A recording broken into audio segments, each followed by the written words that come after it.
এখন সকাল বাজে 10:30, 10:30 না, সরি 9:30 বেশি বাজে। তো দেখো এই যে এখন দৌড়ে ছাদে যাচ্ছি। আমার অনেক দেরি হয়ে গিয়েছে, এখন রান্না বসাতে হবে। আজকে স্কুল ছিল না, তাই ঘুম থেকে উঠতে দেরি হয়। যেদিন স্কুল থাকে না সেদিন যে কি বলবো, অনেক দেরি হয়ে যায়। যাই হোক, সকালের কাজকর্ম সেরে চাটা খেয়ে দেখো ছাদে চলে আসলাম রান্না বসানোর আগে। কারণ এই দেখো পাট শাকগুলো যে বনেছিলাম তোমাদের সঙ্গে তো শেয়ার করেছিলাম যেদিন বীজ বনেছিলাম। তারপরে যখন ছোটো হচ্ছিলো, তারপরে মাঝখানে আরও 2 দিন শেয়ার করেছিলাম। একদিন অল্প করে উঠিয়ে মিশ শাকে খেয়েছিলাম। তো আজকে শুধু পাট শাক উঠাবো ঝোল খাওয়ার জন্য।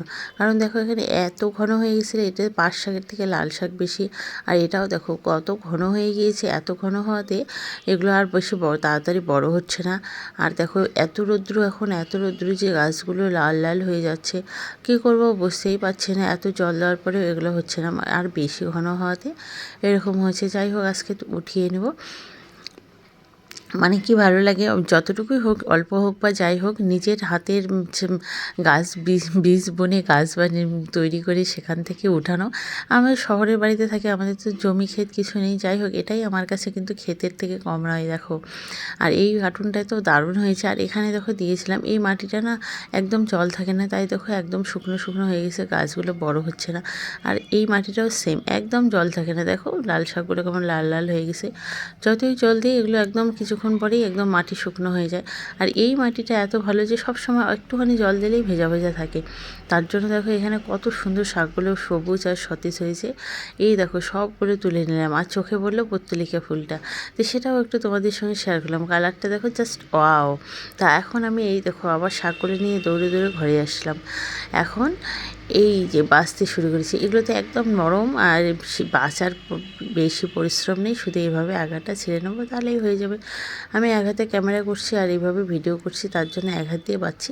এখন আমি ফোনটা রেখে 2 হাতে ঝটপট শাকগুলোকে বেছে নেবো। তো এই দেখো এভাবে আগাটা করে ছেড়ে নেবো, তাতেই হয়ে যাবে। এই শাকটা আজকে আমি একটা ঝোল বানাবো। তো নতুন রেসিপি নয়, অনেকে ঝোল খাও, অনেকে ঝোল খাও না। তো যাই হোক, তার জন্য আমি পাট শাকের ঝোল আজকে শেয়ার করবো। দেখো একদম কচি শাক জন্য কতটুকু হয়ে গেছে।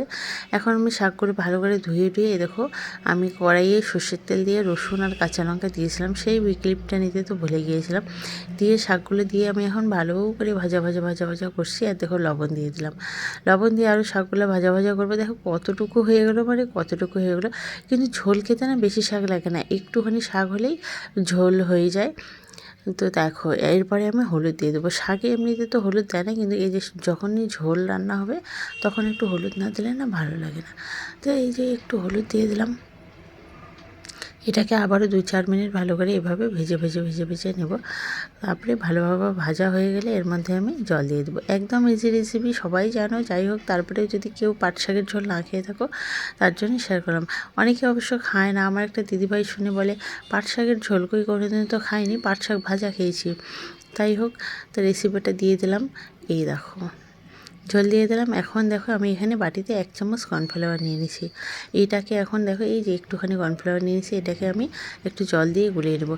অনেকে চাল ধোয়া জল যদি রেখে দেয়, সেই জলটা ঝোলের মধ্যে দিলে কিন্তু অনেক মানে ঝোলটা অনেক গ্রেভি হয় আর টেস্ট হয়। এখানে একটা পিঁপড়ি ছিল, ফেলে দিয়ে দেখো আমি দিয়ে দিলাম। আর এটাকে দেওয়ার সময় ঘন করে নাড়তে হবে, নাহলে দলা বেঁধে যাবে। এটা আমার যদিও দলা বাঁধবে না, কারণ আমি অনেক পাতলা করে গুলিয়ে নিয়েছি। তারপরে নেড়ে দিচ্ছি। এখন আরও 5-7 মিনিট এটাকে ফুটতে দেবো। তো দেখো 5-7 মিনিট পরে একদম ঝোলটা আমার রেডি খাওয়ার জন্য। বাড়িতে নামিয়ে নিলাম। এটা খেতে কিন্তু অনেক টেস্টি হয়। দেখো আরও একটা ডিম, এভাবে 2টো ডিম আমি ছোটো করে কেটে নিয়েছি, মানে ফ্রাই করে ছোটো করে কেটে নিয়েছি। এখন দেখো এই যে আলু, তেলের মধ্যে জিরে ফোড়ন দিয়ে আমি আলুগুলো দিয়ে লবণ দিয়ে ভালো করে কষিয়ে নিচ্ছি। এটা যেভাবে পনিরের সবজি করা হয় অনেকটা সেরকমভাবে। আর এরকম মশলা নিয়ে নিচ্ছি। এখানে পেঁয়াজ, রসুন, আদা, লঙ্কা আমি একসঙ্গে মিক্সিতে পেস্ট করে নেব। এই যে আর সেই পেস্টটা দিয়ে দিয়েছি একটুখানি, যতটুকু আমার লাগবে।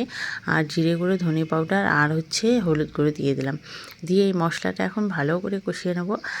তো আজকে আমি কী সারাদিনে রাতে রান্নাবান্না করলাম সেটাই তোমাদের সঙ্গে টুকটুক করে শেয়ার করছি। আর এখন ভালো করে কষিয়ে গেলে দেখো আমি জল দিয়ে দিচ্ছি। তো যাই হোক বন্ধুরা, আমার ভিডিও যদি ভালো লাগে তো একটা লাইক করো, কারণ তোমাদের একটা লাইক আর একটা কমেন্ট নতুন নতুন ভিডিও বানাতে অনেকটা বেশি উৎসাহিত করে। এখন দেখো আমি ঝোলটা অনেকটা ফুটে গেলে আলুটা সিদ্ধ হয়ে গিয়েছে, এখন আমি ডিমটা দিয়ে দিলাম। এই দেখো ডিমটা দিয়ে এখন ঢাকা দিয়ে দেবো, আরও 5-7 মিনিট ফুটতে দেবো। 5-7 মিনিট পরে দেখো আমি গরম মশলা দিয়ে দিলাম। এই গরম মশলাটা আমার হাতে বানানো, এটা আমি কিভাবে বানিয়েছি বাড়িতে এটার একটা রেসিপি আমার এই চ্যানেলে আছে, তোমরা চাইলে দেখে নিতে পারো। তো দেখো এই গরম মশলাটা না অনেক সুন্দর, মানে কি বলবো, টেস্ট আর গন্ধ। এই যে গরম মশলাটা দিয়ে এখন আমি এটাকে নামিয়ে নেবো, একদম রেডি। এটা মানে ডালের সঙ্গে মানে কোনো সবজি না থাকলে এরকম করে ডিমের একটা তরকারি বানিয়ে নিলে অনেক খেতে ভালো লাগে। আর দেখো বানিয়ে নিচ্ছে লঙ্কা রসুন দিয়ে ধনেপাতা আমি বেটে নেব। এটা হলো ধনেপাতা বাটা বা ধনেপাতা চাটনি, যে যেটা বলে। তো মিক্সিতে ব্লেন্ড করে নিচ্ছি।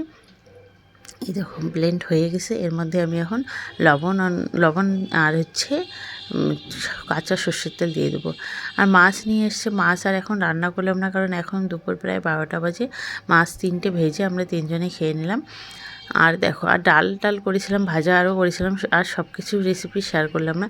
এখন বিকেলে চলে আসলাম তরমুজ জুস করতে, কারণ তরমুজ একটা কালকে দিদিভাই নিয়ে এসেছিলো, সেটা কেটেই সমস্তটা খাওয়া হয়ে গেছে। 4 ভাগের 1 ভাগ ছিল 1 টুকরো।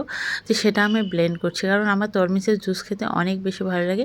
এই ছাঁকনিতে দিয়ে একটা চামচের সাহায্যে এটাকে রসটাকে বের করে নেব। দেখো এটা একদম ইজি। আর এখানে আমি বিট লবণ দিয়ে দিলাম।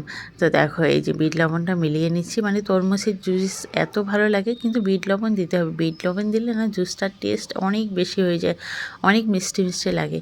তো দেখো যেহেতু বললাম 1 টুকরো তরমুজ ছিল, অল্প একটু রস হয়েছে। যাই হোক এটাই আমরা 4 জনে খাবো, একটু একটু করে খাবো। তো দেখো দেখতে কিন্তু অনেক ভালো হয়েছে। আর তরমুজের জুস কে কে খেতে পছন্দ করে আমাকে কিন্তু কমেন্ট করে জানিও। কিন্তু আমার তো অনেক বেশি ভালো লাগে। যাই হোক এই ছেলে গ্লাসে একটু কম হয়ে গেছে, এটা একটু দিয়ে দিলাম। তো এই দেখো দেখতে কত সুন্দর হয়েছে না বন্ধুরা, এটা খেতেও অনেক সুন্দর হয়। তো এটা এখন আমরা 4 জন মিলে খেয়ে নেব। তো এই যে চলে আসলাম, দেখো আমি ছেলেকে আর ওকে দিয়ে দিলাম। এখন দিদি আর আমি দেখো চিয়ার্স করে খাচ্ছি, আর অনেক হাসাহাসি করছি আমরা 2জন মিলে। তো খাচ্ছি। আমার তো মানে অনেক ভালো লাগে তরমুজের জুস খেলে, মানে মনটা প্রাণটা আমার ভরে যায়। এই দেখো দিদি খাচ্ছে, আর দিদির রিয়াকশন দেখো। দিদি না এক্ষুনি রুটি খেলো আর চা খেলো, বলে কি চা খেয়ে জুস খাবো না, তাই একটুখানি নিয়েছে।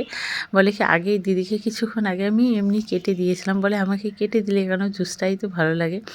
তারপর দেখো চলে আসলাম রাত্রি 8:30 একেবারে। এই যে মাছগুলো দুপুরে দেখেছিলাম যে 2 পিস 3 পিস ভাজা করে খেয়েছিলাম, এই মাছটা এখন আমি সবজি করব, মাছটার ঝোল করব।